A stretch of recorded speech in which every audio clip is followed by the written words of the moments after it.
Because so bro, people went out and bought more Bugattis. Right. Once people started to get familiar with the theme, you go out and buy more of them.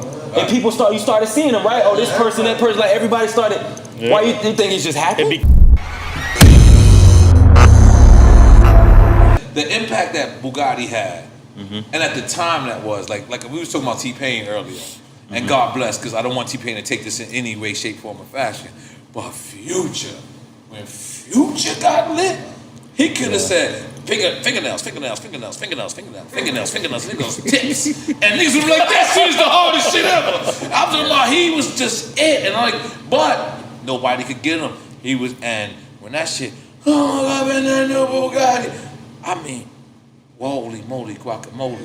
Like, what was that feeling like? Man, that shit was like, it was like surreal, bro. First of all, Future did that shit in like 15 minutes. Y'all went in the studio together? Yeah. And you know, Khaled, master motivator. You know what I mean? Like he there. That speech? He gave a speech. If he give you the speech, it's over. It don't matter who you are. If he give you the speech, like you finna get in that bag. And I love that because like that made me stick to always a standard of just you gotta be. If not, we rewriting. Like, you know what I'm saying? If niggas don't feel like you know what this moment means? I know what that moment means. You heard the beat, you had your rhymes already, or no? No, I didn't have my rhymes already. So I walk in, it's just never the beat. heard the beat before. Who produced it? Who produced it? Mike Will. Okay. Mike Will made it. So you walk into hearing the beat for the first time? I walk into hearing the beat for the first time. Take it from there, let's go. Wow. Yo, I'm at the studio, pull up. Yo. And I know them calls. Yo, I'm at the studio. Where you at? Like, you know what I mean? Just know, movie.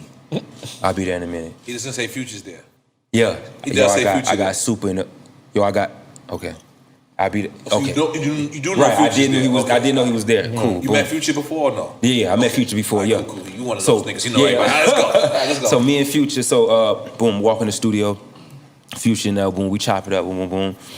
Me and Khaled there, we chop it up. So he in there, he don't even play the music yet. And then he give me the speech of all speeches, like, yo, this gonna be the biggest record ever. This shit gonna be #1. This shit gonna be, it don't got no lyrics on it. No lyrics.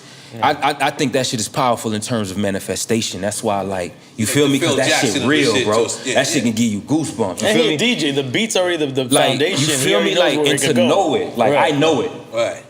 Nothing's happened yet, I know it. Right. You feel me? So in my mind, I'm just like, all right, play the beat. That shit come on. I'm just like, oh, this shit. This, that. I already knew what I was gonna do. I know I'm gonna come on there and I'm gonna deliver. He give me the talk like, yo, this gotta be, you gotta write that, you gotta talk that. And yo, Future, I need that. I need nothing but that legendary. I need that anthem. I need that big. I need that movie. I need that #1. I need that. This is what we gonna, you feel me? Only people who know this is hip hop dudes and baseball players. That's it. When we do that, that's out the park. That's out the park, baby. That's to the audience. Yeah. That's to the audience. You know what I mean? Fuck around it.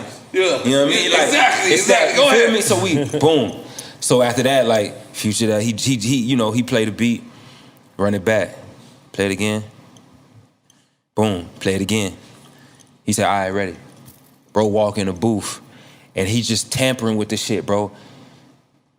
8 seconds of that bitch come on.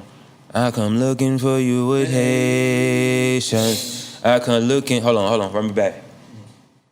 And then he did it again. He was like, and then Kyle was like, yo, stop this. Like, yo, that's it, yo, keep that right there, don't stop, like, you know. So we move forward, boom, okay, cool. So Future in there, he doing the shit, all right, I got you.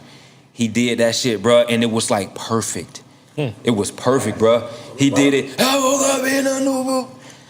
And that shit, bro, and it was, after that, it was just like, say less, you don't even need to say nothing.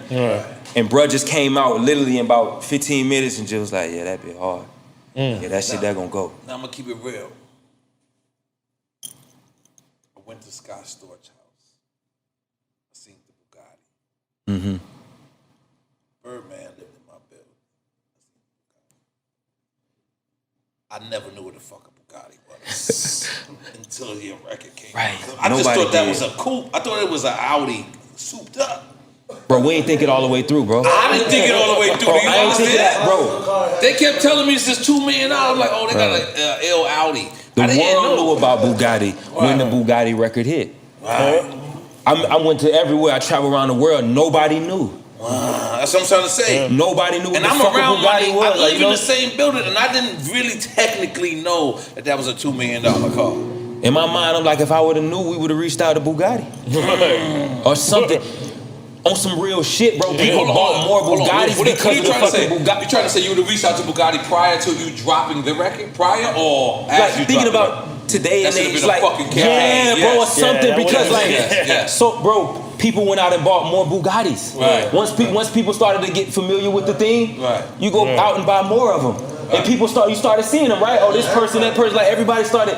Why you think it just happened? It became a thing. Exactly. And like, you know what I'm saying? That's another thing of like, I'm just happy to be a part of the conversation, man. Wow. You know what I'm saying? Like, So what did you think? Like, cause like when he start with that, I woke up in a new Bugatti. I lost my mind when he did that shit because I ain't expected. Right. Because it was totally left from what the song was. Right. He come in, I come looking for you. Hey, how you coming? Come on, play it. I say smoking We ready on for you, you this time. man.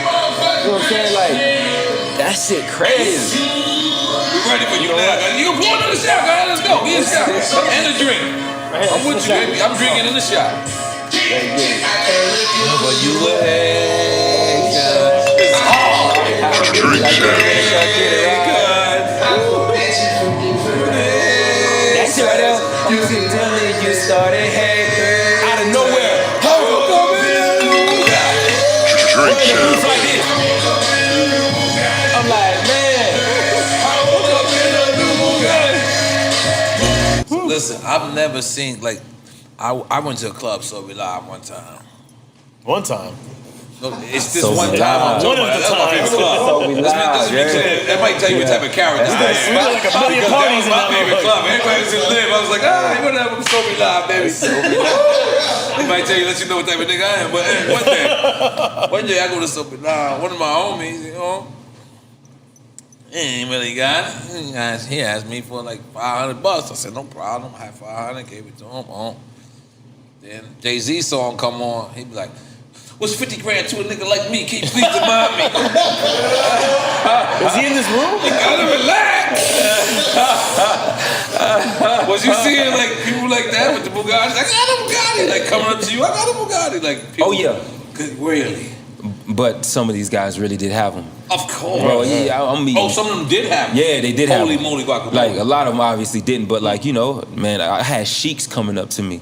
Yeah, I they have ain't Bugatti, I got Bugatti, like I for your song, I got Yeah, they Bugatti got for your a bunch of song. Bugattis. You know what I'm saying? So, or just people who just, you know what I mean? Like, I love that record. It makes me feel so empowered. Yeah. You know what I'm saying? Like, and the idea, so, and I love that record, man, because like, I felt like my homies, I felt like the Zoes, my homies, them niggas gonna be proud of that shit too. I come looking for you with. I'm like, it's hot because it's really like, it's, you know, it's really real like that. So, I don't know, I just love that. Forget what I was gonna say, goddamn. And that shit just hit crazy in the club. Yeah, Crazy. yeah. But yeah, the idea behind the Bugatti of waking up in the Bugatti, you know what I'm saying? Like, because I didn't own it. I didn't, right, that's a $2 million, right? Yeah, But it's like, you know, it was just whatever was that thing that you felt like you worked hard for. Right. And to me, the Bugatti represented that at that particular time. It's just that thing that I hope to have, that Right, hit. like a You know, it's status like thing. that gift, that thing. You know what I'm saying? So that was like that staff in the ground for me. You know what I'm saying? And like, it could be anything. That could be that new whip or that new crib or that new job that you got. Like, so that was my perspective and the idea behind waking up in the Bugatti. It's like, shit, if I wake up in that new house that I love, that I bought, like, I'm gonna feel that same way. You got legendary mixtapes. Dig that. You got legendary albums, but those two songs, those legendary right there. I don't think those never gonna die. No, Like it's never. gonna be a barbecue in 2029. Grandmother's gonna be like, I woke up in that new Bugatti. Like, you know what I'm saying? Like, it's one of those, like, hustle hard. Yeah. Hustle hard. I don't think those records gonna ever Never, die. bro. Never. How does it feel to have, like, most people can't ever have one. Most people can't ever have none. Yeah. You know, and they're considered legends. Right. But you go in the club, their music will never play. Yeah. Like, how does it feel to have one? Shit, it feel good, bro. That shit, it's a blessing, man. It's a blessing, bro. Like I'm so grateful to be able to have a voice, a platform to like to speak to people, dog. So I just that shit is just beautiful. And we got more. It ain't just those, you know. Right. We got top 10, top 5 let's not records. You forget know what I mean? We about got Chris Body to Brown, Body. with Let's not forget Body to about Body. Body You know what I'm saying? Brown. Like, Yeah. you know, we got We Out Here with me and Wayne. You know what I'm saying? Like, so it's we just got a lot of great records, and I'm just. That's what I'm trying to say. You're like almost a failure to your own success, because reason why other people won't compare and those records is because those two were so impactful. It's just like never like where do you go from there? It's like shit. I got Super Thug, what, and I got Homeboy. I don't matter what, I can do whatever. I'm not gonna top though. Right. Yeah. I don't give a fuck. I can make a record right now 50 times better than that. There's fucking 20 fans from 20 years ago that said it ain't better than nothing. It ain't better than, you know what I'm saying? Like, yeah. I'm sure you got to deal with that. Like, especially with your independent. Well, no. Yes and no. Okay. So the thing about that, which is very interesting, is that I got records now as an independent artist that people react to bigger than Bugatti on my sets. You know what I'm saying? And we talking about huge crowds, you know? Right. So I don't really believe in that notion, you know? I think, because people like to think just because it may not be on, or they may not hear it on the radio or anything like that it might not be having steam or it might not be doing its thing. I've been in my section in the world and in my world, like creating real magic. You know what I'm saying? So how are you gauging it? Through the streams? I'm gauging it through the streams, through the reactions, through the bookings. You know what I'm saying? Right. Through just the interest in terms of things that I'm involved in. Like, you know, it's because of these records that's really moving to people and stuff like that. You know, so for me, it's like, yeah, on one end of the spectrum, it's like people do want like those older people, like, cause me, I've understood that I'm no longer who I used to be, and I'm fine with that. I've made peace with that. You know, I'm a man now. I'm not just, you know what I mean? Like, I'm much more a man. I'm a father, I'm a husband, boom, boom, boom. You dig what I'm saying? So I understand that there's gonna be people that appreciate that person.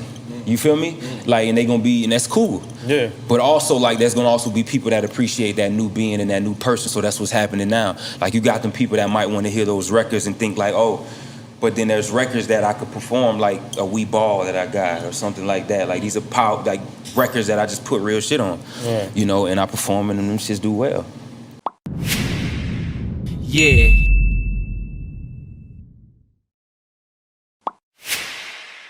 Yeah.